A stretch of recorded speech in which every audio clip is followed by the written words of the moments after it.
꽤 오래전에 어떤 집사님이 저 방에 오셔서 이런 고민을 이야기했습니다. 자기가 결혼을 해서 시집 생활을 하는데 제사 절기가 찾아오면 제사를 드려야 하는데 이 제사를 드릴 때마다 너무 마음이 아프다고, 그냥 단순히 부정적으로 생각하면은 저 며느리가 그냥 일하기 싫어서 제사를 안 드리고 싶다라는 이야기인가, 때로는 그럴까봐 열심으로 일은 하지만은 그 막상 제사상을 차려놓고 제사를 드릴 때에는 그 문을 열고 밖에 나갔었다고 단호하게 거부를.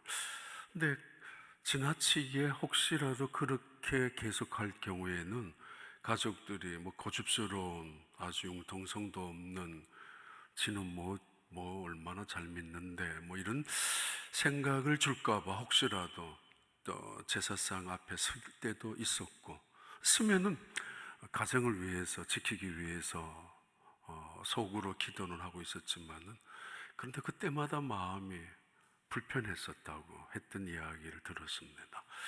불편할 뿐만 아니라 고통스러웠다고. 제사상 위에 단순히 제사만 드리는 게 아니고 흔히 말하는 그 제사 법칙대로 또는 제사 규칙대로 다 하는 종갓집이기 때문에 제사 주문도 적어놓고 읽고 유세차 그 다음에 홍동백선이 그러면서 제사상 차례 올려놓은 것도 아주 교과서식으로 해야 되니까, 그리고 온 가족들이 정성을 다해서 심지어 그분한테 미안하지만은 허리케인 났을 때는 아파트가 아니고 호텔에 갔을 때 거기에서도 해야 될 만큼 그랬던가 봐요. 그래서 마음에 이거는 아닌데 라는 생각을 했었고, 그래서 어느 날 단호하게 이제는 내가 이거는 정말 아니다라고 생각해서 이 문제에 대해서 한번 싸워야 되겠다라고 생각을 하고 기도를 받기 위해서 오신 분이 계셨습니다. 마음에 많이 감동을 가졌습니다. 그분의 생각이 성령님이 주시고 있는 생각이고 진리의 성령이 그 안에 계신다면, 하나님을 바로 알고 있는 분이라면 당연히 느껴야 되는, 고통을 해야 되는 아픔이었기 때문에 참 많이 감동을 했습니다. 그분 신앙이 바른 신앙이기 때문에. 그런데 이 문제를 어떻게 해결하는가, 우리에겐 지혜가 필요합니다. 사도 바울, 그는 지금 빌립보에서 데살로니가에서 베레아에서 아덴으로 내려왔습니다. 이런 전도 여행, 2차 전도 여행입니다. 적어도 1년 이상, 2년 가까이 1차에 이어서 2차 선교 여행을 진행 중에 있는 사도 바울. 가는 데마다 그가 전도 설교를 할 때, 복음을 전파할 때에 방해하는 사람들이 많이 있었습니다. 심지어 그의 생명을 노리고 있는, 위협하는 사람들도 많이 있었습니다.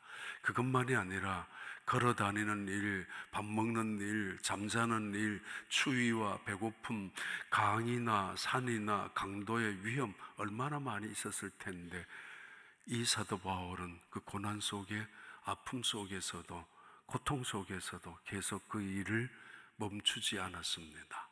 이유는 하나님이 누구인가를 알고 있었기 때문입니다. 그래서 그 하나님을 증거하는 복음의 씨앗을 떨어뜨린 장소마다 빌립보에 믿는 사람들이 생겼고, 교회가 생겼고, 데살로니가에 믿는 사람들이 많이 일어났고, 그리고 그 자리에도 교회를 세웠고, 베레아, 대단히 아주 소중한 사람들이 하나님의 말씀을 함께 공부하는 아주 그런 괜찮은 사람들이 함께 모여서 예배하는 그런 예배터까지 생겼던, 성경 공부하는 그 베레아이기도 했습니다.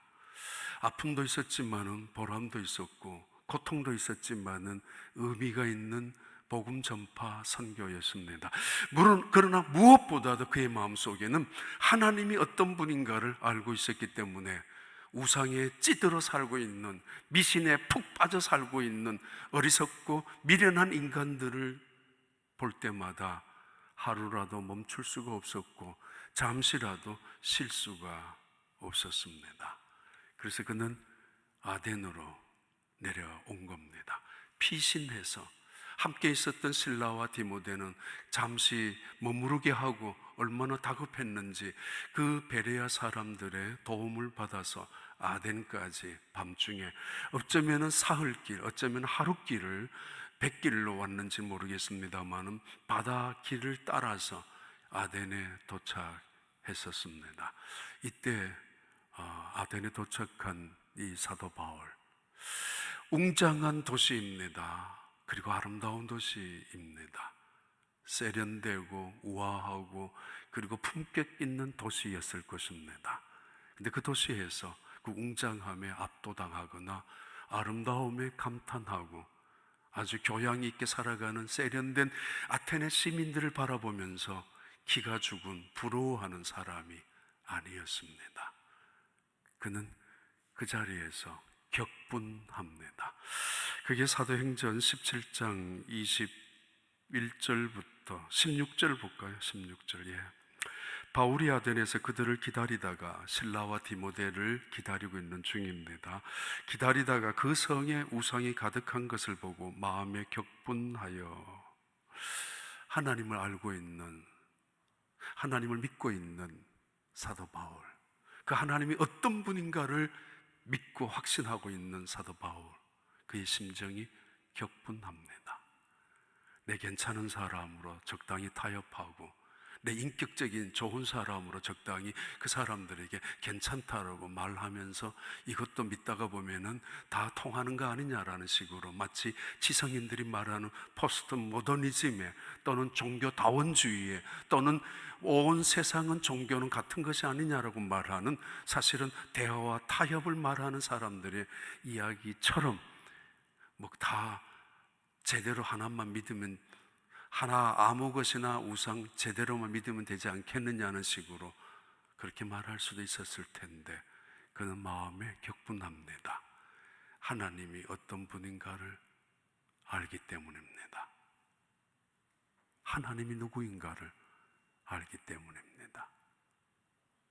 로마서 1장 21절에 하나님을 알되 하나님을 영화롭게도 아니하며 감사하지도 아니하고 오히려 그 생각이 허망하여지며 미련한 마음이 어두워졌나니, 그래서 22절 스스로 지혜 있다 하나 가장 어리석게 되어 가장 미련한 사람이 되어 23절 봐요. 어떤 말인가 하면은 썩어지지 아니하는 하나님의 영광을 썩어질 사람과 새와 짐승과 기어다니는 동물 모양의 우상으로 바꾸었느니라. 온 세상의 피조물이, 그 중에서 하나님의 형상으로 지음받은 인간이 마땅히 하나님 앞에 영광을 돌려야 하는데 그 영광을 개구리를 만들어서 우상으로 섬기고 뱀을 만들어서 깃발을 달아놓고 조각을 해서 우상으로 섬기고 독수리를 만들어 놓고 그 앞에 구판을 벌이고 있는 인간들, 그리고는 별별 인간들의 모양을 하고 그리고는 짐승들의 모양을 섞어 놓아서 그 우상 앞에서 춤판을 벌이고 있는 그 어리석은 인간들을 바라보고 격분하지 않을 수가 있습니까? 어떻게 분노하지 않을 수가 있겠습니까? 사도 바울은 그래서 그 도시에서 격분합니다. 사도행전 17장 22절부터 23절은 이렇게 시작을 합니다. 바울이 아레오파고 가운데 서서 말하되 아렌 사람들아 너희를 보니 범사에 종교심이 많도다. 23절 내가 두루다니며 너희가 위하는 것들을 보다가, 두루다니고 이건 아고라는 광장을 돌아다니고 그리고 그 당시에 그 땅에 있었던 회당에도 들어가면서 알지 못하는 신에게라고 새긴 단도 보았다고, 그런즉 너희가 알지 못하고 위하는 그것을 내가 너희에게 알게 하겠다. 너희들이 도대체 스스로 지혜 있다고 하지만 가장 미련한 짓을 하고 있지 않느냐고. 우상, 이 우상은 아무것도 아닌데 쇠붙이로 만든 우상, 돌로 조각해서 만든 우상, 흙덩어리로 만든 우상, 금이나 은 따위로 칠해 놓은 그런 우상 앞에 있는 그들을 향하여 조금도 주눅들지 아니하고, 내가 여러분에게 너희들이 혹시라도 알지 못하는 신을 알고 싶다면은, 알지 못하는 그 신이 누구인지를, 그분이 어떤 분인지를, 그분의 이름이 무엇인지를 내가 가르쳐 주겠다고. 사실은 아무도 방해하는 사람도 없었고 죽이려고 달려드는, 위협하는 사람도 없었던 이 아레오파고의 사도 바울의 그 전도 설교, 신학적으로는 갈라집니다. 성공이냐 실패냐의 문제 앞에서. 자, 아무튼 이 사도 바울의 설교가 그 아테네를 향하여, 아테네 시민들을 향하여 설교합니다. 그 자리에 아크로폴리스 언덕이 눈에 앞에 보여지고, 아크로폴리스 언덕 위에 세워진 그 당당한 파르테논 신전이 아주 웅장하게 압도할 수 있는, 바로 그것을 바라보고 아레오파고의 그 언덕에서 사도 바울은 설교를 합니다. 저것들은 가짜라고. 그리고 눈앞에 내려 보이는 한편에는 제우스 신전이 있습니다. 104개나 되는 그 엄청난 기둥으로 세워졌던 제우스 신전 눈앞에 바라보고, 등 뒤에는 그 파르테논 신전의 신상들이 가득 채워져 있습니다. 적어도 아테네에는 25,000개에서 30,000개에 가까운 각종 우상들이, 귀신들이 세워져 있는 그 도시에 어쩌면은 겉으로는 웅장하고 겉으로는 화려하고 사치스러울는지 모르지만은, 알고 보면은 그 속에 아주 음란한 귀신들이, 악한 귀신들이, 더럽고 추악한 영들이 지배하고 있는 그 도시일 수도 있습니다. 다는 아닐 수 있겠지만은, 유명한 캘리포니아의 그 헐리우드, 그 대단한 베버리 힐스의 그 동네에 웅장한 궁궐 같은 집들 안에, 무지무지하게 비싼 것들로 다 대리석으로 지어놓은 그 집들 안에, 아무도 함부로 접근할 수 없는 집들 안에 천국이 경험되어진다는 말은 들어본 적은 없습니다. 그 안에서 어떤 일들이 벌어지고 있는지, 오히려 그 도시를 향하여 지금 사도 바울은 설교를 합니다. 설교의 주제가 어떤 것인가? 아니, 하나님은 어떤 분인가를 지금 사도 바울은 그들에게 설교를 시작합니다. 꽤 많은 그런 일들이 있습니다. 분명히 같은 사람이 예배를 드렸는데, 같은 자리에서도 같은 사람에게 설교를 듣고 나가는데, 한 사람은 마음의 감동을 받습니다. 눈물까지 흘리고, 흘릴 이야기도 아니었지만 뭔가 모르게 가슴이 압박되어지고, 그리고 무거운 어떤 중압감, 그래서 자기 자신도 모르게 경험되어지는 하나님의 말씀에 사로잡혀 있어서 그것이 어느 순간 감동이 되고 감격이 되는 사람이 있습니다. 나오면서 말합니다. 당신 어땠느냐고. 그래? 나는 아무렇지도 않았는데. 나는 들으려고 애를 썼고 무슨 말인가 이해하려고 귀를 열고 마음까지 열었는데 안 됐다고. 도저히 그게 무슨 말인지 알아듣지도 못했고 힘들었다고. 정말 견디기 힘들었다고. 나는 믿고 싶고 알고 싶고 하나님을 나도 체험하고 싶고 그 말씀하는 그 말씀 속에 나도 들어가서 감동을 받고 싶은데 안 된다고, 안 되었다고. 분명히 있습니다. 꽤 많은 시간에 그런 간증을 듣기도 하고 또는 그런 글을 본 적도 있습니다. 아주 영국의 유명한 수상까지 한 사람이 자기 친구와 함께 예배를 드리다가 나오면서 했던 말입니다. 이보게, 오늘 예배 어땠어? 너무 좋았다고. 그 예배가 마치 시작부터 찬송가 가사 하나가 나를 위한 것이고 나의 믿음의 고백이었고, 교동문을 하는데도 그 교동문 자체가 내 마음을 활짝 열어주는, 마치 성령님께서 내게 오셔서 하나님의 전으로 인도하여 주시는 것처럼 느꼈었다고. 그리고 그 설교 시작하는 순간 마지막까지 마치 하나님의 영광이 나를 향하여 가득히 임하는 것처럼, 그래서 온통 내 마음이 뜨거웠었다고.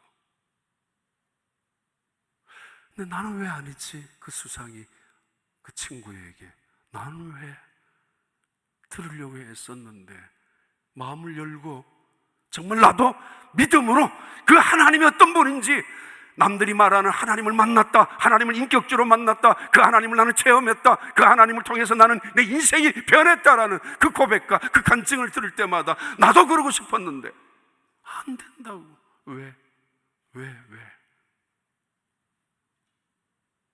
어렸을 때부터 부모님을 통해서 예수님이 누구인지, 하나님이 누구인지, 그래서 주일날 교회도 다녀보았지만 누군가가, 다른 사람들이 말하는 하나님의 이런 분인가를 만남을 통해서 기쁨과 감격을 누려본 적이 없었다라는 그분의 고백처럼, 이거는 우리 모두에게도 해당될 수 있습니다. 믿고 싶은데 안 되는 사람들, 만나고 싶은데 그게 내 인생 속에서 체험이 되지 않는 사람들, 그냥 때로는 나도 이제 변해야지, 이런 일 통해서, 때로는 저런 일들 만나면서 나도 이제 좀 달라져야지, 더 믿음 진실하게 믿고 더 겸손하게 믿고 감사하며 믿어야지 라고 하는데, 어느 순간 시간이 지나면서 지치고 피곤하고 다시 회의감이 찾아오고, 어느 순간 다시 낙심하고 포기하고 싶기도 하고, 진짠가? 하나님 정말 살아계시는가?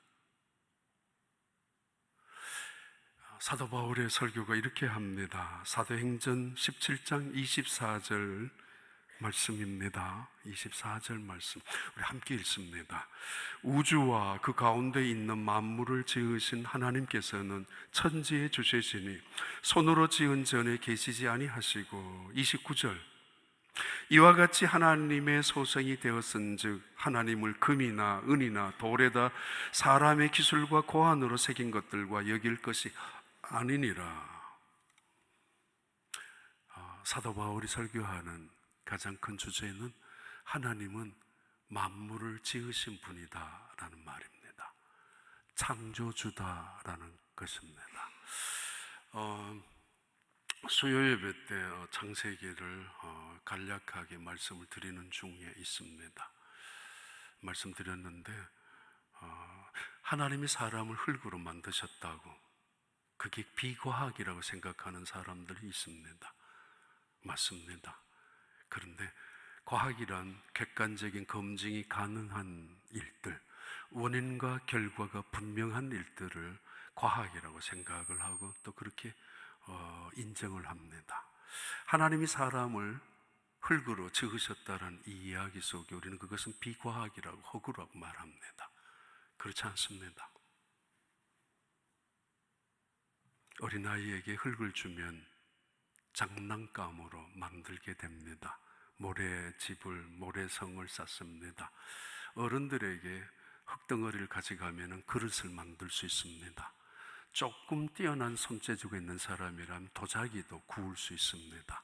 흙덩어리를 가지고 여러 가지 과정과 공정을 거치면, 정말 괜찮은 사람들 머리가 있다면 어떤 사람은 그 흙덩어리 속에 모래를 찾아내고 머릿속에 기가 막힌 것들을 만들어서 칩을 만들어냅니다. 반도체 칩을, 실리콘을 만들고 반도체 칩을 흙덩어리 안에서 모래를 찾아내고 모래 속에서 만들어내는 것입니다. 흙의 문제가, 재료의 문제가 아니라 그것을 누가 만지느냐의 능력의 문제이고 지혜의 문제입니다. 인간이 흙덩어리 속에서 반도체 그 비싼 칩을 만들어낼 지혜를 갖고 있다면 하나님께서 어찌 흙을 가지고, 티끌을 가지고 사람을 만들 수가 없겠습니까? 한자의 창조라는 조자도 흙덩어리가 사람이 되는데 거기에 핵을 하나 그으면 생명체가 됩니다. 그걸 창조라고, 조자라고 우연히 찾아낸지 모르겠지만은, 흙의 문제가 아니라 만지는 사람의 문제에 세상도 그렇지 않습니까? 하나님이 말씀으로 천지를 창조하셨다고, 이것을 비과학이라고, 말도 되지 않는다고 오래전부터 이야기해 왔습니다. 사람이 스위치를 올려야 전기가 켜지고 수동적으로, 아니면은 바람을 부채로 붙여야, 손으로 움직여야 바람이 부는 거라고 생각하는 사람들, 말도 되지 않습니다. 부채가 어느 날 선풍기로, 선풍기는 에어컨으로, 그것도 전기를 눌리지 않더라도 말로 할 수도 있고 손뼉으로, 소리로 할 수도 있습니다. 컴퓨터 앞에서 말로 다 합니다. 손가락으로 글자 하나 찍으면 손가락의 글자가, 인터넷의 그 글자가 마치 살아있는 것처럼 내가 원하는 모든 정보를 순식간에 제공해 줍니다. 소리에 무슨 에너지가 있느냐고, 말에 무슨 능력이 있느냐고, 하나님의 말씀이 어떻게 살아있느냐고 말하는 사람들, 지금 봐요. 인간의 지혜를 통해서도 인터넷 앞에, 창문 앞에 말로 떠들면은 커튼이 움직여지고, 말로 떠들면 스마트폰에서 내가 원하는 전화번호가 드러나고, 아니면은 그 전화번호를 찍으면, 손가락으로 눌리면은 내가 원하는 사람이 등장하기도 합니다. 글자의 문제나 소리의 문제가 아니라 그것을 누가 움직이느냐에 따라 문제입니다. 하나님이 말씀으로 천지를 창조하셨습니다. 그리고 창조하신 그 하나님의 말씀이 오늘 우리 성경책에 우리 살아있는 하나님의 말씀으로 믿고 있습니다. 한번 그 말씀을 소리를 쳐보셨습니까? 그 말씀을 꼭 눌려서 이 말씀대로 약속이 내 생활 속에 역사가 이루어질 거라고 믿어보신 적이 있습니까? 아무 생각 없이 스마트폰을 열고 손가락으로 눌려서 수많은 정보가 내게 찾아오는 것은 당연한 줄 여기면서, 아무런 의심도 없으면서 하나님의 말씀을, 그런 믿음을 가지고 한번 믿어보셨습니까? 에피큐리오스 학파들은 이 세상은 무슨 에온이나 아니면 무슨 원자들의 합쳐져서 이 세상이 우연히 이루어졌다고 생각하고, 스토아 학파들은 이 세상은 영원전부터 저절로 있었을 것이라고, 그 지성인들은 그렇게 생각을 합니다. 오늘의 진화론자들은 이 세상은 어쩌다가 만들어진, 진화에 통해서 이루어진, 아니 어쩌면은 어떤 빛의 역사를 통하여 빅뱅이 이루어지면서 이 세상이 창조되었을 것이라고 말하고 있습니다. 세상은 그것을 가리키고 있고, 그것을 세상은 지성이라고 말하고 과학이라고 말하고 있습니다. TV가 집에 있습니다. 어느 날 보니까 TV에 켜보니까 사람이 나옵니다. 뉴스도 나오고 뭐 연극도 하고 음악도 나오고 쇼도 합니다. 야, 이 어쩌다가 이런 박스 안에 사람들이 들어있어. 저절로 우연히 가능한 일입니까? 말도 되지 않습니다. 수억만 년을 지난다 할지라도 누군가가 만들지 않았다면 그 TV는 결코 그 자리에 있을 수가 없고, 그 TV는 그 속에서 어떤 일도 일어나지 않는 법입니다. 수억만 년이 지나면은, 수많은 시간과 세월이 지나면은 이 교회가 세워졌다고요? 어처구니 없는 이야기를 하고 있습니다. 그것을 세상은 과학이라고 떠들고 있습니다. 설계가 있는 법입니다. 교회는 교회, 아파트는 아파트, 집은 집에, 집도 수많은 종류의 설계도에 따라서 집이 지어지는 것입니다. 바람이 불어서 나무가 날아오고, 세월이 지나서 나무가 세워지고, 그리고 또 많은 세월이 지나가지고 화장실이 만들어지고, 말도 되지 않는 이야기를 세상에서는 현명한 지성이라고 말하고, 오히려 하나님이 천지를 창조하셨다는 이 말을 미신이라고, 마치 광신도들이 모여있는 이상한 집단이라고 떠들고 있습니다. 그런 그들을 향하여 격분했었던 사도 바울이 하나님이 천지를 창조하셨다고, 저 파르테논의 신전에, 제우스 신전에 있는 수많은 신상들이 이 세상을 창조한 거 아니라고 단호히 그 하나님을 증거합니다. 썩어질 우상 앞에, 아무것도 아닌 우상 앞에 절하고 있는 그 인간들을 향하여 사도 바울이 선포합니다. 온 세상은 하나님이 창조하셨다고. 어느 날 집에 갔다 오니까 TV가 깨어졌습니다. 그동안은 우연히 생겼다 할지라도 TV가 깨어져서 이제는 그 TV에서 화면이 나오질 않습니다. 온 가족들에게 물어봅니다. 이거 어떻게 된 거야? 아무도 모른다고 말합니다. 시침이 뚝 뗍니다. 근데 자녀들, 몇 녀석들 데리고 몽둥이 하나 딱 들면 말합니다. 누가 했어? 누가 깨트렸어? 그러면은 첫째인지 둘째인지 울면서 아빠 제가 그랬는데요. TV가 저절로 깨어지는 것도 아닙니다. 누군가가 깼으니까. 세상은 시간이 지나면은, 세월이 지나면 그대로 있었던 TV도 언젠가는 없어진다고 말하는, 깨어진다고 말하는데 원인자가 있는 법입니다. 사도 바울은 그들을 향하여 말합니다.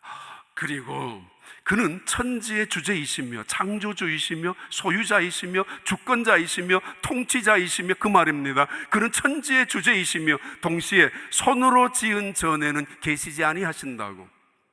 은으로 칠한 조각품 안에, 인간이 만든 조잡한 우상 앞에 하나님이 가두어질 수 있는 줄 아느냐? 인간이 만드는 저 웅장한 제우스 신전, 아니면 저 파르테논 신전 안에 그 신이 가두어질 줄 아느냐? 하나님은 그런 분이 아니라고. 이 파르테논 신전을 설계한 설계사가 있습니다. 이 사람입니다. 한번 띄워봐요. 익티노스라는 사람이 BC 4세기 5세기에 이미 설계한 사람입니다. 그리고 신전을 조각한 사람, 조각을 한 사람은 페이디아스라는 사람입니다. 이 사람도 아테네 사람입니다. 대단한 사람들이죠. 저절로 만드는 것이 아니라 설계사가 있다는 것이고, 우연히 만들어진 것이 아니라 조각가가 있었다는 이야기입니다. 이 세상을 설계하신 하나님, 우리를 창조하신 하나님, 그분은 위대한 설계사입니다. 손바닥 하나를 보면서도 감탄해야 합니다. 인간의 지혜나 인간의 과학이 로봇을 만들어서 굉장히 감탄했습니다. 근데 처음에 받는 로봇은 손가락 못 움직입니다. 그러나 이런 식으로. 그러나 어느 순간부터 이 로봇가 손가락을 움직이기 시작해서, 손을 이용해서 기계를 만지고, 그리고 어떤 물건들을 옮기기 시작할 때 사람들이 깜짝 놀랐습니다. 이야, 대단하다라고. 그런데 하나님은 우리 손가락 하나 수백억 들이지 아니하고 이거 움직이도록 만들어 놓으셨습니다. 야, 하나님, 위대하신 하나님, 손가락 하나만 움직이는가? 그거 하나만 가지고도 평생 하나님을 향하여 하나님 감사합니다, 하나님 감사합니다, 눈을 뜨고 손바닥 하나를 보면서도. 그런데 그 위대한 설계자이신 하나님은 우리가 손으로 지은 이 제단 안에 머무는 분이 아니라 온 세상의 편재, 범신론이 아니라 어디에나 계시는 그 하나님, 신비로운 하나님인 것을 선포합니다. 시편 139편에 나오는 말씀이죠. 볼까요? 시편 139편 7절 9절. 내가 주의 영을 떠나 어디로 가며 주의 앞에서 어디로 피하리이까? 8절에 내가 하늘에 올라갈지라도 거기 계시며 수월에 내 자리를 펼지라도 거기 계시니이다. 9절 내가 새벽 날개를 치며 바다 끝에 가서 거주할지라도 하나님은 그곳에 계셔서 나를 건져주시는 분이라고. 그래요. 사도 바울은 그 거짓된 가짜의 우상들 앞에서, 위선된 그 종교 앞에서 하나님이 누구인가를 단호하게 선포하고 있습니다. 더 나아가서 그는 사도행전 17장 25절부터 26절까지 이렇게 그들을 향하여 도전을 던집니다. 또 무엇이 부족한 것처럼 사람의 손으로 섬김을 받은 것이 아니니 이는 만민에게 생명과 호흡과 만물을 친히 주는 이심이라. 26절 인류의 모든 족속을 한 형통으로 만드사 온 땅에 살게 하시고 그들의 연대를 정하시며 거주의 경계를 정하셨으니, 한정하셨으니. 그 다음에 28절도 볼까요? 우리가 그를 힘입어 살며 기동하며 존재하느니라. 너희 시인 중 어떤 사람들의 말과 같이 우리가 그의 소생이라 하니. 또 다른 주제는 하나님은 만물에게, 만민에게, 많은 사람들에게 생명과 호흡을 줄 수 있는 공급자라는 말입니다. 세상을 창조하신 창조주, 주권자 하나님, 그리고 이 세상의 모든 사람들에게 생명과 호흡을 줄 수 있는, 만물을 그 인간들에게 주셨던 하나님이 바로 내가 여러분에게 너희들을 알지 못하는 신이라고 말하는 그분이다고. 그분은 여호와이고 우리는 그분을 하나님이라고 고백하고 있다고 말합니다. 제사상 앞에 섰을 때 왜 불편해요? 조상을 잘 섬겨야 자손들이 복을 받는다는 이야기가 뭐가 잘못됐어요? 좋은 이야기 아닙니까? 근데 말도 되지 않습니다. 상을 뒤엎으라는 이야기는 아닙니다. 마음속에 갖고 있어야 될 생각은 분명히 있어야 합니다. 그 조상의 귀신이, 죽은 지 오래된 그 귀신이 와서 뭘 먹는다고 먹는 음식을 차려놓고, 뭘 바라본다고 돈까지 올려놓고, 뭘 그 조상들의 마음을 위로해야 된다라고 절을 하고 이제 와서 하는 사람들, 노잣돈이라도 챙겨줘야 되고 먹을 것이라도 생전에 우리 아버지, 우리 어머니, 우리 할아버지 이것을 좋아했으니까 이것을 생선을 올려놓고, 그것도 법칙대로, 아니면은 우리 부모님은 이 과일을 좋아하셨으니까 이 과일을 올려놓고, 그리고는 떠듭니다. 현 그러면서 유 그러면서 떠드는 이야기가, 생각해봐요. 우리가 믿는 하나님이 배가 고프신 분이라면은 그 신을 믿을 이유가 있습니까? 우리가 믿는 하나님이 입을 것이 없어서 벗어버린 부끄러운 분이라서 우리가 금이나 은이를, 은딱지를 발라놓아야만 그 신의 가치가 생기는 신이라면 그 신을 섬겨야 될 이유가 어디 있습니까? 그분에게 돈이 부족해서 그래 노잣돈이라도 챙겨야 된다고, 그분이 때로는 마음이 속상하고 인간처럼 속이 좁아가지고 나한테 인사 안 하고, 나한테 전란 안 하고, 아니면 내가 나한테 제사 안 했다고 속이 상해가지고 그 자손들을 벌하는 신이 우리가 믿는 하나님이라고 생각하십니까? 아니, 뭔가 부족한 것이 있어서 내가 채워주는 신이라면 우리가 그 신을 믿어야 될 이유가 뭐 있습니까? 무엇인가 모자라서 내가 갖다 주어야 그 신의 가치가 세워진다면 그런 신을 섬겨야 될 이유가 어디 있냐 말이에요. 정말 이해가십니까? 지금 사도 바울은 그 말을 하고 있습니다. 내가 믿는 하나님, 내가 너희들을 향하여 선포하는 이 하나님은 부족한 것이 없다라고, 모자라는 것이 없다고, 그래서 전능하신 하나님이라고, 엘샤다이, 아브라함에게는 증거하셨던 하나님의 그 선포를 아테네 시민들을 향하여, 거짓 우상들, 가짜 죽어빠진 우상들을 향하여, 섬기는 그들을 향하여 선포합니다. 보라, 하나님은 완전하신 분입니다. 다시 말합니다. 그분이 배가 고플까봐 떡을 갖다 드리고, 생전에 좋아하셨던 찌개라도 끓여 올려드리고, 그게 무슨 신입니까?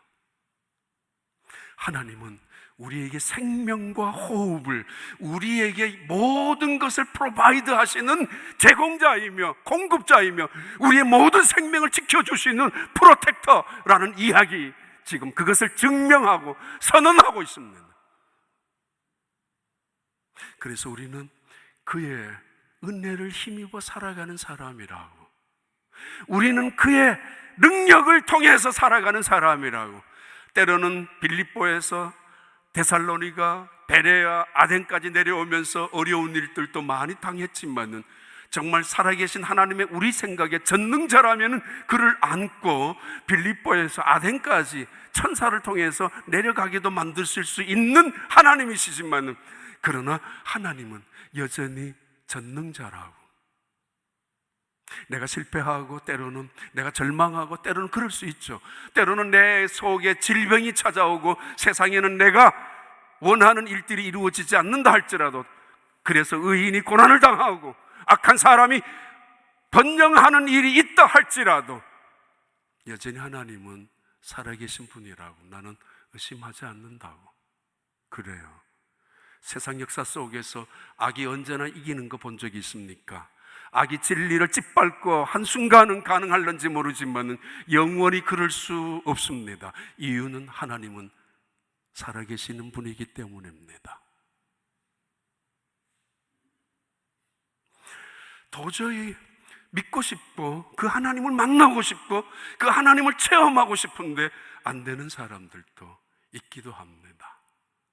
조금만 더 열고 마음을, 조금만 더 나를 낮추고 그 하나님의 크신 위대하심을 인정하고, 마치 인터넷에서 손가락으로 눌리고 아니면 말로 떠들듯이 하나님의 말씀을 그렇게 한 번이라도 펼쳐본다면 간절함으로, 아니면 기대감으로, 당연히 이 하나님의 말씀은 나를 향한 살아계신 하나님의 말씀이라고 당연히 한번 믿고 읽어보세요. 그리고 순종해보세요. 어떤 일이 일어날 것인지를. 요한복음 10장 9절부터 10절입니다. 요한복음 10장 9절부터 10절 같이 읽습니다. 내가 문이니 누구든지 나로 말미암아 들어가면 구원을 받고 또는 들어가며 나오며 꼴을 얻으리라. 그리고 10절에 도둑이 오는 것은 도둑질하고 죽이고 멸망시키려는 것뿐이요 내가 온 것은 양으로 생명을 얻게 하고 더 풍성히 얻게 하려는 것이라. 생명을 공급하시고 호흡을 공급하시는 그 하나님, 그 하나님이 우리의 생명의 주인이십니다. 근데 그 하나님 우리를 언제나 도와주시는 분입니다. 우리는 그 은혜를 힘입어 살아간다라고. 다시 한번 읽을까요? 사도행전 17장 25절부터 26절 한번 다시 한번 띄워봐요. 또 무엇이 부족한 것처럼 사람의 손으로 섬김을 받은 것이 아니니, 그런 신이 아니라고. 이는 만민에게 생명과 호흡과 만물을 주는 이심이라. 우리에게 공급하시는 분, 우리를 지켜주시는 분, 우리를 안내하시고 인도하시는 분. 그리고 26절에 인류의 모든 족속을 한 혈통으로 만드사 이 세상의 모든 것들을 정하여 놓으신 하나님, 하나님의 섭리를 말합니다. 28절에 우리가 그를 힘입어 살며 우리는 그를 전적으로 의지하고 삽니다. 정말 하나님을 아는 사람이라면 내 경험으로, 내 힘으로, 내 지식으로 살아가는 것을 말하는 게 아닙니다.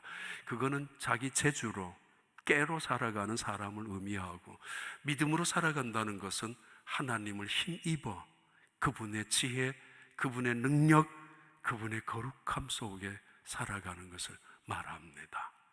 사도 바울은 계속해서 이렇게 이야기합니다. 사도행전 17장 30절 31절의 말씀인데 한번 봐요. 알지 못하던 시대에는 하나님이 간과하셨거니와 이제는 어디든지 각 사람에게 다 명하사 회개하라 하셨으니. 옛날에는 이런 성경이 안 나왔을 때는 내가 너희들에게 설교를 통하여 하나님은 살아계신다 이 말을 듣기 전에는 너희들이 변명했을는지 모른다, 난 하나님을 듣지 못했다고, 나는 예수 그리스도를 들어본 적이 없다라고 핑계댈는지 모르지만, 그러나 이제는 절대로 하나님은 그런 핑계를 간과하시는 분이 아니라고 말씀합니다. 그 이야기입니다. 31절 함께 읽습니다. 이는 정하신 사람으로 하여금 천하를 공의로 심판하를 작정하시고 이에 그를 죽은 자 가운데서 다시 살리신 것으로 모든 사람에게 믿을 만한 증거를 주셨음이니까 이제는 핑계 댈 수 없다라고, 몰랐다고, 못 들었다고, 아무도 내게 전도해 준 사람이 없다라고 말할 수 없다라고. 증거가 이 세상의 역사 속에 수없이 많지 않느냐, 바로 그 증거 중에 하나가 나다라고 말합니다. 그래서 하나님은 누구냐라고? 심판주라고. 하나님은 심판하시는 분이라고. 이 심판의 기준은 예수입니다. 예수님이 이 세상에 오셔서 그리스도가 되게 하신 거, 예수님이 이 세상에 오셔서 부활하신 거, 이것을 믿느냐 안 믿느냐, 그것을 행하신 분이 위대하신 하나님인 것을 받아들이는 그 믿음의 기준을 통하여 심판하십니다. 여러분, 하나님을 알고 있습니까? 그 알고 있는 하나님 어떤 하나님이십니까? 여러분, 하나님을 믿고 있습니까? 믿고 있는 그 하나님은 여러분에게 어떤 하나님으로 존재하고 계십니까? 그 하나님은 우리에게 오늘 또 요구하고 계십니다. 신명기 29장 22절의 말씀은 이렇게 말씀합니다. 너희 뒤에 일어나는 너희의 자손과 멀리서 오는 객이 그 땅의 재앙과 여호와께서 그 땅에 유행시키시는 질병을 보며, 23절, 그 온 땅이 유황이 되며 소금이 되며 불이 타서 심지도 못하며 재난과 재앙 이야기입니다. 그 다음 소돔성 고모라성에 일어난 그 심판의 이야기고, 24절, 여러 나라 사람들도 묻기를 여호와께서 어찌하여 이같이 이 땅에 행하셨느냐, 이같이 크고 명렬하게 노하시면 무슨 뜻이냐, 하나님은 도대체 이 땅에 왜 이런 무서운 재앙을 보여주느냐, 이 증거가 무엇이냐라고, 이 증거가 왜 하나님이 이런 심판을 하시느냐라고 이미 오래전에, 지금부터 3500년 전에 기록된 하나님의 말씀 속에 나오는 것입니다. 하나님의, 만약에 노아까지 한다면 4600년 전이라고 생각할 수도 있는, 하나님은 왜 이런 재난을 우리에게 무서운 심판을 주시는가? 라고 말하는 사람들에게 대답합니다. 25절에 그때 사람들이 대답하기를 그 무리가 자기 조상이 하나님 여호와께서 그들의 조상을 애굽에서 인도하여 내실 때에 더불어 세우신 언약을 버리고 가서 자기들이 알지도 못하고 여호와께서 그들에게 주시지도 아니한 다른 신들을 따라가서, 가나안 신들을 따라가서 그들을 섬기고 절한 까닭이라. 하나님은 맹렬하게 진노하시는 분, 아니 하나님은 맹렬하게 질투하시는 분, 하나님이 인도하여 주셔서 홍해를 갈라지게 하고, 하나님이 인도하셔서 광야에서 40년 동안이나 줄이지도 아니하고 춥지도 아니하고 건져내 주었는데, 가나안 땅에 들어가자마자 한 짓들이 뭐예요?